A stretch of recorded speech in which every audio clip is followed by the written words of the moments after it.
Hello, I would like to extend a personal congratulations to Raymond Cipollini for his dedication and hard work in improving patient safety in Pennsylvania, and for being selected as a 2018 I Am Patient Safety winner in the category of Individual Impact, Going Above and Beyond. I'm Regina Hoffman, the Executive Director at the Pennsylvania Patient Safety Authority. It is with great pleasure that I bring you this message. Each year we look forward to our I Am Patient Safety contest. This year we had a total of 206 nominations in 9 different categories. These nominations really exemplify the work that healthcare providers in Pennsylvania do each and every day to provide safe care to our patients. Please take the time to recognize these extraordinary individuals and teams. Celebrate them. They deserve it.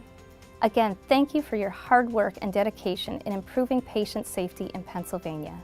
I hope to see you on April 5th, 2018 at our first annual Pennsylvania Patient Safety Summit.